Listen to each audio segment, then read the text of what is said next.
Baik, bismillahirrahmanirrahim. Assalamualaikum warahmatullahi wabarakatuh. Apa khabar semua anak-anak mu'alim? Mali harap semua dalam keadaan sihat, sejahtera dan juga gembira bersama keluarga. Kalau gembira, senyum sikit. Macam tu lah baru handsome dan cantik, insyaAllah. Baik, untuk hari ini anak-anak mu'alim, hari ini mu'alim akan berkongsikan satu tajuk yang sangat penting bagi kita semua, iaitu tajuk di bawah tata bahasa. Cuba tengok tajuk apa? Tajuk selalu kita ulang daripada darjah 1 sampai darjah 5. Cepat sebelum dia keluar. Tajuk apa? Tajuk apa?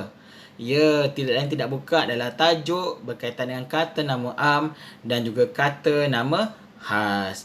Dua-dua tajuk yang sangat penting kita ulang tiap tahun sebab apa? Penggunaan dia sangat banyak kita gunakan dan ciri-cirinya perlu kita faham supaya kita dapat menggunakan dengan betul kata nama am dan kata nama khas di dalam ayat. Okey?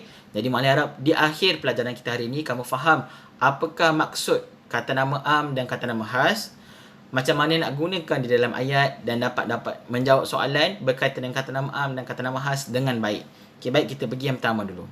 Yang pertama adalah kata nama am. Kita pergi yang pertama iaitu maksud kata nama am.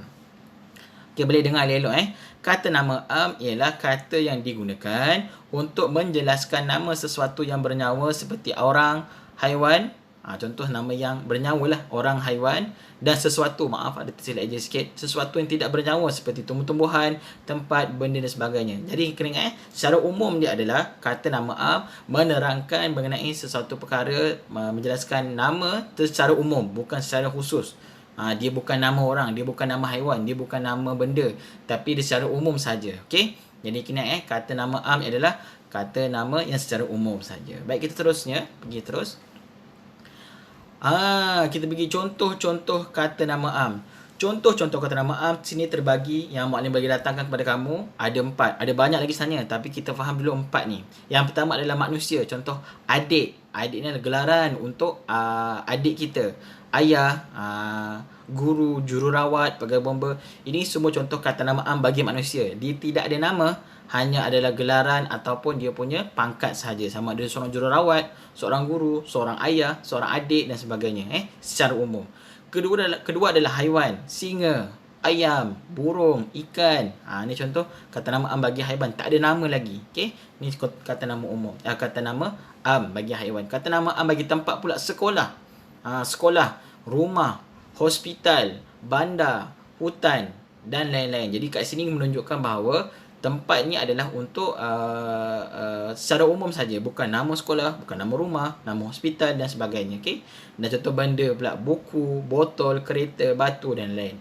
Baik, ini adalah contoh-contoh bagi kata nama am. Okey. Seterusnya.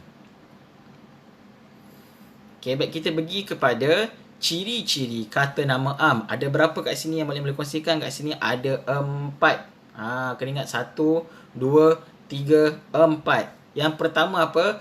Kata nama am ialah merujuk kepada suatu perkara yang umum. Dia bukan kata khusus. Manusia, haiwan, tumbuhan, tempat dan benda. Secara umum, kena ingat dalam kepala itu umum. Dia bukan khusus. Yang kedua adalah meliputi perkara yang hidup dan juga benda bukan hidup. Semua perkara dimeliputi juga.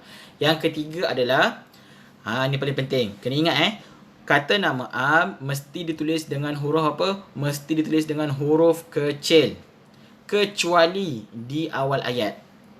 Maksud apa? Kata nama am mesti di huruf kecil kalau berada di tengah ayat ataupun di hujung ayat. Tetapi kalau kata nama am tersebut berada di awal ayat, maka kita tulis dengan huruf besar. Pandai anak-anak. Okey? Itu ciri yang ketiga. Yang keempat pula adalah kata nama am terbagi kepada 2, iaitu kata nama konkret dan juga abstrak. Konkret ni apa? Konkret ni benda kita nampak. Nampak apa? Contoh macam apa? Mu'alim, guru, botol, apa lagi? Contoh Mu'alim tunjuk jam, handphone kamu pegang sekarang ni kan, komputer dan sebagainya. Itu kita nampak. Abstrak ni pula, abstrak ni adalah kata nama yang kita tidak nampak. Contoh macam apa? Jin. Ada tak jin? Ada. Kita nampak tak? Tak nampak. Syaitan. Apa lagi? Malaikat. Kita nampak tak? Tak nampak. Tapi ada tak? Ada. Jadi itulah contoh kata nama am abstrak. Kena bezakan konkret kita nampak, nyata. Abstrak kita tak nampak. Tapi dia ada. Okey? Tu untuk kata nama am. Kita bagi contoh kata nama am pula. Kata nama am ni ada berapa? Kat sini ada 4 jenis kata nama am. Kita bagi satu-satu. Yang pertama adalah kata nama tunggal. Minta maaf. Kata nama tunggal. Alamak. Okey, baik. Kata nama tunggal. Kata nama tunggal ni apa? Terbina dari kata dasar yang mempunyai satu perkataan sahaja.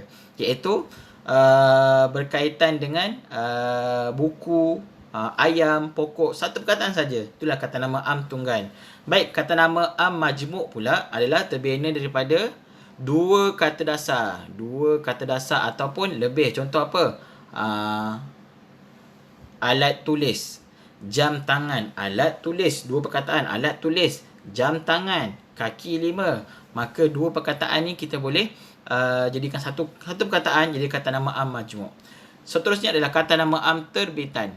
Kata nama am terbitan ni apa anak-anak? Adalah terbina daripada proses pengimbuhan. Maksud apa? Dia menambahkan imbuhan pada perkataan dasar tersebut. Contoh apa? Amalan ambil macam ni lah paling senang lah. Makanan. Makanan. Kata dasar dia apa? Adalah makan.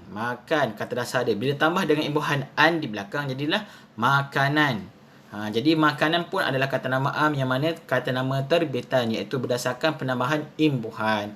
Okey, dan yang terakhir adalah berkaitan dengan kata nama ganda. Contoh perkataan yang mengalami penggandaan. Contoh gula-gula, anting-anting, pepohon.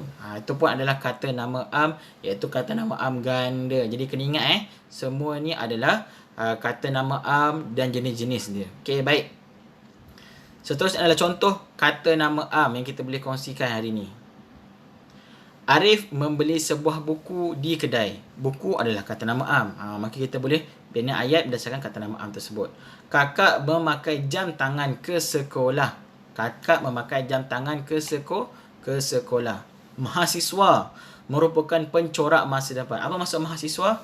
Mahasiswa ni adalah golongan pelajar universiti. Contoh kalau kamu masuk universiti, kamu belajar di universiti, kamu adalah seorang mahasiswa. Jadi semua perkataan yang diwarnakan merah ni merupakan kata nama am. Ada juga perkataan kedai, sekolah pun kata nama am juga. Tak ada masalah. Tapi mana faham kata nama am ni adalah kata nama umum. Seterusnya, kita pergi kepada kata nama khas. Kata nama khas ni apa? Kata nama khas adalah, kita pergi masuk dulu. Kata nama khas ialah kata nama yang secara khususnya digunakan untuk menyebut nama sesuatu benda yang bernyawa ataupun tidak bernyawa. Sama jugalah. Tapi kat sini kena faham nama dia khusus. Berbeza dengan kata nama umum, dia umum saja. Tapi kalau kata nama khas, dia khusus. Nama benda bernyawa ataupun tidak bernyawa sebut. Contoh apa? Manusia, haiwan, benda, tempat dan lain-lain. Nama dia. Okey? Nak kena ingat kat sini, kata nama khas perlu ditulis dengan huruf besar. Dekat mana-mana pun dia berada. Dekat awal ayat ke, dekat tengah ayat ke, dekat akhir ayat ke, mesti ditulis dengan huruf apa? Huruf besar. Ni seramai selalu terlupa. Okey? Kena ingat kata nama khas dia perlu ditulis dengan huruf besar. Seterusnya, jenis-jenis kata nama khas ada berapa? Ada 2. Mudahlah. Benda bernyawa dan juga tidak bernyawa. Benda bernyawa contoh apa? Manusia, binatang, mungkin tumbuh-tumbuhan. Benda tidak bernyawa contoh apa? Tempat, nama, bangunan, benda, judul buku dan lain-lain. Jadi kena ingat 2 jenis kata nama khas yang ada kat sini. Lebih kurang sama saja. Okey, baik, kita pergi kepada contoh-contoh kata nama khas. Sama juga manusia, haiwan, tempat dan benda, tetapi dia ada lebih khusus. Contoh manusia, kita bagi satu. Manusia, Puan Aisyah. Puan Aisyah adalah kata nama khas, nama orang. Cikgu Salim, nama guru. Dr. Syam, nama doktor. Amin, nama orang dan sebagainya. Maka di situlah kita datangkan kata nama khas. Contoh perkataan lain yang menunjukkan dia pangkat dia seorang polis, inspektor, seorang pegawai bomba, Tuan Amin contoh, ataupun dia seorang Perdana Menteri yang berhormat, Perdana Menteri. Semua tu adalah gelaran dan juga kata nama khas. Okey. Haiwan pula, Pak Belang, Si Tompok, Sang Kancil, nama-nama bagi haiwan. Pak Belang biasa apa? Harimau. Si Tompok ni apa? Kucing. Sang Kancil ni adalah nama Sang Kancil. Baik. Tempat, Selangor, negeri, negara ke, nama bangunan ke, nama sekolah, nama hospital, itu semua adalah kata nama khas. Hospital Sungai Buloh, KLCC, nama bangunan, Seriti, Bandar Tasik Puteri, nama sekolah dan sebagainya, dan juga benda. Contoh Proton X50. Sekarang ni tengah keluar Proton baru, Proton X50. Samsung, jenama telefon, Adidas, Bata, semua adalah kata nama khas. Baik, contoh ayat-ayat kata nama khas. Kita pergi yang pertama. Dr. Wan bertugas di Hospital Sungai Buloh. Dr. Wan kata nama khas. Hospital Sungai Buloh kata nama pun kata nama khas juga. Jadi itu adalah contoh kata nama khas. Adik membeli komik Lawak Kampus di kedai buku semalam. Jadi adik membeli komik Lawak Kampus. Lawak Kampus tu kata nama khas sebab apa? Dia adalah nama komik tersebut. Contoh kamu beli buku apa? Majalah wanita, majalah apa lagi? Majalah IKEA dan sebagainya. Nama majalah, nama buku, nama komik ke apa-apa, itu adalah contoh kata nama khas. Maka sebab itulah maklim tekankan kena faham kata nama khas adalah nama semua perkara. Okey, buku ke, nama binatang ke, nama kereta dan sebagainya. Okey, kena faham Baik. Alhamdulillah kita telah selesai untuk dua tajuk berkenaan dengan kata nama am dan kata nama khas. Mari kita buat aktiviti sesama. Nak buat tak aktiviti sesama? Mesti nak kan? Okey, baik. Malam minta semua kalau ada ni keluarkan sehelai kertas dan juga sebatang pen. Sebatang pen boleh keluarkan ataupun pensel lah. Sebatang pensel. Kita buat aktiviti apa? Okey, baik. Aktiviti dia adalah apa? Cari kata nama am yang ada di dalam gambar di bawah. Okey, baik. Mana tutup sikit lah. Cari kata nama am. Berapa banyak ada? Contoh dalam gambar ni kalau dapat 10, dapat 20, dapat 30. Lagi banyak lagi bagus. Supaya kamu dapat faham. Oh, ini kata nama am. Oh, ni semua adalah contoh-contoh yang ada. Ada orang, ada binatang pun ada tak? Mungkin ada sama ada benda, tempat dan sebagainya. Maka itu muallim boleh tulis dan juga boleh hantar ke muallim Dan juga untuk kelas muallim, kelas 5 asing dan 5 haf, selepas ini muallim akan bagikan Google Form latihan untuk kata nama am dan kata nama khas. Boleh jawab dengan baik dengan apa yang kita telah belajar hari ini, insya-Allah. Baik. Maksud itu sahaja perkongsian muallim pada hari ini. Muallim cakap terima kasih kepada semua di atas kerjasama yang diberikan, fokus apa yang telah muallim berikan. Semoga ia bermanfaat dan juga dapat amalkan dalam bahasa penggunaan bahasa Melayu kita dalam seharian, insya-Allah. Baik, terima kasih. Kita jumpa lagi. Assalamualaikum.